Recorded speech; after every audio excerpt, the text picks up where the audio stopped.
बिस्मिल्लाहिर्रहमानिर्रहीम।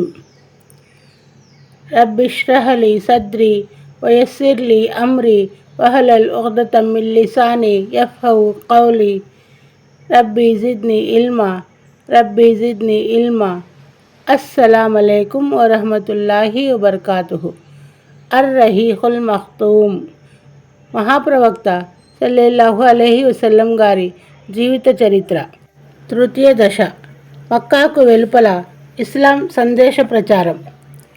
తాయిఫ్కు దైవ ప్రవక్త సల్లల్లాహు అలైహి వసల్లం గారి ప్రయాణం. దైవదౌత్య శకం 10 షవ్వాల్ నెలలో క్రీస్తు శకం 619 మే చివరి రోజులు లేదా జూన్ ప్రారంభ దినాలు. దైవ ప్రవక్త సల్లల్లాహు అలైహి వసల్లం తాయిఫ్కు ప్రయాణమై వెళ్ళారు. తాయిఫ్ మక్కాకు 60 మైళ్ళ దూరంలో ఉన్న పట్టణం. మహాప్రవక్త సల్లల్లాహు అలైహి వసల్లం అక్కడికి కాలినడకనే వెళ్ళి వచ్చారు.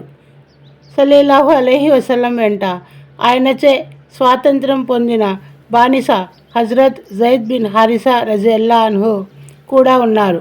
మార్గ మధ్యంలో ఏ తెగవారు కలిసినా వారికి ఇస్లాం ధర్మం వైపునకు రమ్మని ఆహ్వానిస్తూ వెళ్ళారు. అయితే ఏ ఒక్కరూ సల్లల్లాహు అలైహి వసల్లం పిలుపును ఆలకించలేదు. తాయిఫ్కు చేరిన తరువాత సఖీఫ్ తెగకు చెందిన 3 సర్దారుల వద్దకు వెళ్ళారు. వీరు 3 పరస్పరం అన్నదమ్ములే. వారి పేర్లు అబ్దే యాలైల్, మసూద్ బిన్ మరియు హబీబ్లు. వారి తండ్రి పేరు అమ్ర్ బిన్ ఉమైర్ సఖీఫీ. మహాప్రవక్త సల్లల్లాహు అలైహి వసల్లం వారి వద్దకు వెళ్ళి కూర్చొని అల్లాహకు విధేయులై పొమ్మని, ఇస్లాం ధర్మాన్ని ఆదుకొమ్మని వారికి పిలుపునిచ్చారు.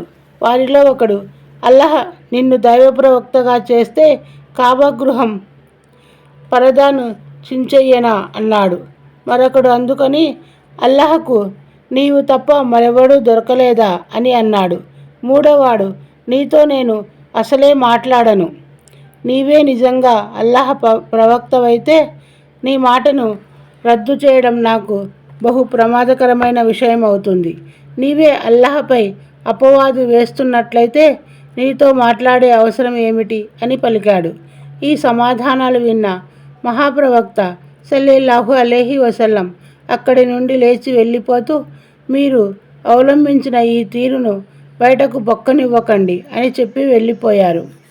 మహాప్రవక్త సల్లల్లాహు అలైహి వసల్లం తాయిఫ్లో 10 రోజులు గడిపారు. ఈ 10 రోజులు పట్టణానికి చెందిన ఒక్కొక్క సర్దారు వద్దకు వెళ్ళి మాట్లాడారు.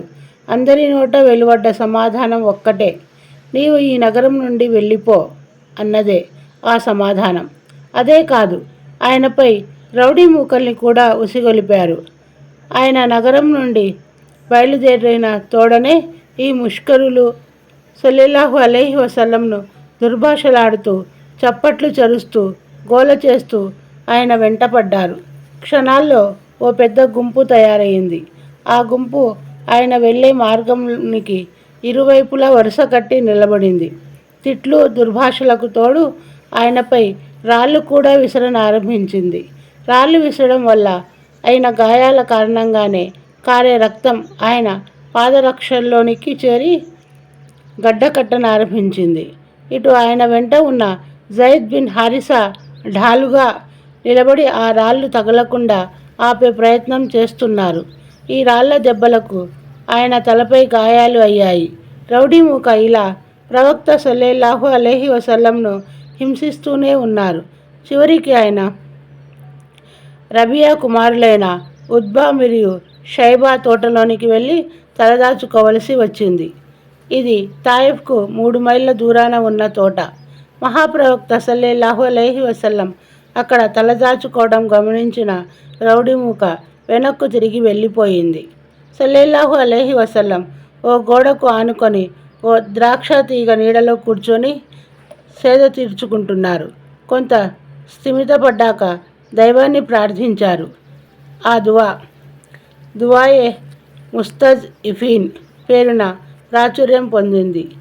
ఆ దువాలోని ఒక్కో పదాన్ని తరచి చూస్తే తాయిఫ్లో ఆయనపై జరిగిన దౌర్జన్యం ఏ ఒక్కడూ విశ్వసించకపోవడం వల్ల ఆయనకు కలిగిన మనస్తాపం ఆయన అనుభవించిన బాధ ఎలాంటిదో అర్థమవుతుంది. ఆ దువా ఇది: ఓ అల్లాహ్, నేను నీ ముందు నా చేతకానితనాన్ని, నా బలహీనతను, ప్రజలు నా ఎడల ప్రవర్తించిన అగౌరవాన్ని విన్నవించుకుంటున్నాను. ఓ కరుణామయ, నీవు బలహీనుల పోషకుడవు, నా పోషకుడవు నీవే. నీవు నన్ను ఎవరికి అప్పజెబుతున్నావు?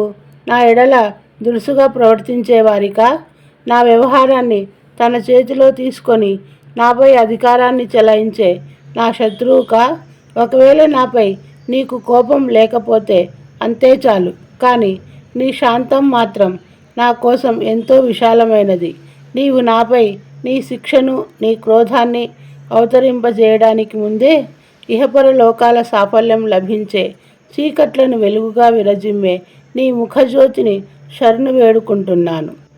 నీవు ప్రసన్నుడివి అయినంత వరకు నీ సంతుష్టినే కోరుకుంటున్నాను.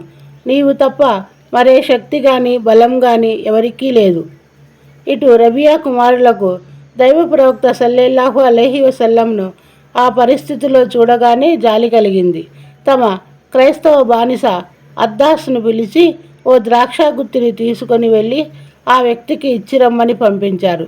ద్రాక్ష గుత్తి ఆయన ముందుకు రాగానే దాన్ని తీసుకోవడానికి మహాప్రవక్త సల్లల్లాహు అలైహి వసల్లం బిస్మిల్లా అంటూ చేయి ముందుకు చాచి అందుకొని నోట పెట్టుకున్నారు. ఇది గమనించిన అద్దాస్, ఈ ప్రాంతం వారు ఈ వాక్యాన్ని పలకరే అన్నాడు. నీవెక్కడి వాడివి, నీ ధర్మం ఏది అని ప్రశ్నించారు దైవ ప్రవక్త సల్లల్లాహు అలైహి వసల్లం. నేను క్రైస్తవ మతావలంబికుణ్ణి, నైనవా నివాసిని. ఓహో, నీవు సత్పురుషుడైన యూనుస్ బిన్ మత్తీకి చెందిన బస్తీవాడివా అని అడిగారు మహాప్రవక్త సల్లల్లాహు అలైహి వసల్లం. అవును. యూనుస్ బిన్ మత్తీ మీకెలా తెలుసు అని అడిగాడు అద్దాస్. ఆయన నా సోదరుడు, ఆయన దైవ ప్రవక్త, నేను దైవ ప్రవక్తనే బదిలిచ్చారు ఆయన సల్లల్లాహు అలైహి వసల్లం. ఇది విన్న అద్దాస్ ఆయనపై వంగిపోయాడు. ఆయన తలను, కాళ్ళు, చేతులు ముద్దాడని ఆరంభించాడు. ఇది గమనిస్తున్న రబియా కుమారులు ఇద్దరూ, ఓహో, ఇప్పుడు ఈ వ్యక్తి మన బానిసను సైతం చెడగొట్టేశాడు అని అనుకోసాగారు. అద్దాస్ వారి వద్దకు తిరిగి రాగానే, ఏమిటయ్యా నీవు అక్కడ ప్రవర్తించిన తీరు అని అడిగారు. నా యజమానులారా, ఈ భూమండలంపై ఆయన కంటే మేలైన మనిషి మరొకడుండబోడు. ఆయన నాతో చెప్పిన మాటలు ఒక్క ప్రవక్తకు తప్ప మరెవరికీ తెలియనివి అని అన్నాడు. చూడు అద్దాస్, ఈ వ్యక్తి నీ ధర్మం నుండి నిన్ను మార్చేయగలడు సుమా. నీ మతం ఆయన మతం కంటే మేలైనది అని అన్నారు. కొంతసేపు సేద తీర్చుకున్న తర్వాత మహాప్రవక్త సల్లల్లాహు అలైహి వసల్లం మక్కాకు బయలుదేరారు. మనస్తాపం, బాధ అధికమైనందున ఆయన హృదయం తల్లడిల్లసాగింది. శరీరంలో శక్తి ఉడిగిపోయింది. ఖర్నే మనాజిల్ అనే ప్రదేశానికి రాగానే అల్లాహ్ ఆదేశం మేరకు హజరత్ జిబ్రీల్ అలైహిస్సలాం ఆయన వద్దకు అరుదించారు. ఆయన వెంట పర్వతాల దైవదూత కూడా ఉన్నాడు. అతను వచ్చింది దైవ ప్రవక్త సల్లల్లాహు అలైహి వసల్లం సెలవిస్తే మక్కా ప్రజల్ని 2 కొండల నడుమ నుంచి పిండి చేయగలను అని విన్నవించుకోవడానికే. ఈ సంఘటన వివరాలు సహీ బుఖారీలో హజరత్ ఆయిషా రజియల్లాహు అన్హా ఇలా ఉల్లేఖిస్తున్నారు. ఆమె ఓ రోజు దైవ ప్రవక్త సల్లల్లాహు అలైహి వసల్లంతో ఉహద్ యుద్ధం జరిగిన రోజు కంటే కఠినమైన రోజు ఏదైనా మీరు చూసారా అని అడగగా మహాప్రవక్త సల్లల్లాహు అలైహి వసల్లం, అవును, నీ జాతి కారణంగా నేను అనుభవించిన కష్టాల్లోకెల్లా అతి కష్టమైన పరిస్థితి ఒకటి ఉంది. అది నేను అబ్దే యాలైల్ బిన్ అబ్దే కలాల్ కుమారుని వద్దకు వెళ్ళి దైవ సందేశాన్ని ఇచ్చాను. కానీ అతను నా మాటని విననప్పుడు మనస్తాపంతో బయలుదేరాను. ఖర్నే సాలిబ్కు చేరిన తరువాతే నాకు కొంత ఊరట కలిగింది. అక్కడ నేను తల పైకెత్తి చూద్దును కదా, నల్లటి మబ్బుతునుక ఒకటి నాకు నీడనిస్తుంది. నేను నిశితంగా చూస్తే అందు జిబ్రాయిల్ అలైహిస్సలాం ఉన్నారు. ఆయన నన్ను పిలిచి, మీ జాతి మీకు ఇచ్చిన సమాధానాన్ని దైవం విన్నాడు. ఆయన ఇప్పుడు మీ వద్దకు పర్వతాల దూతను పంపించాడు. మీరు ఏ ఆదేశం ఇస్తే దాన్ని అతను పాలిస్తాడు అన్నారు. ఆ తరువాత పర్వతాల దూత నన్ను పిలిచి సలాం చేసిన తరువాత, ఓ ముహమ్మద్ సల్లెల్లాహు అలైహి వసల్లం, విషయం అదే. ఇప్పుడు ఏది కోరినా సరే వీరిని ఈ 2 కొండల నడుమ వేసి నుజ్జు నుజ్జు చేయమంటే అలాగే చేస్తాను అని అన్నాడు. దానికి నేను, లేదు, ఈ జాతి నుండి కేవలం అల్లాహ్నే ఆరాధించే సంతతి ఉనికిలోకి వస్తుంది. అది మరెవ్వరినీ అల్లాహ్కు సాటిగా నిలబెట్టదు అన్నారు. దైవ ప్రవక్త సల్లెల్లాహు అలైహి వసల్లం ఇచ్చిన ఈ సమాధానంలో లోతైన నైతిక విలువలను గమనించవచ్చు.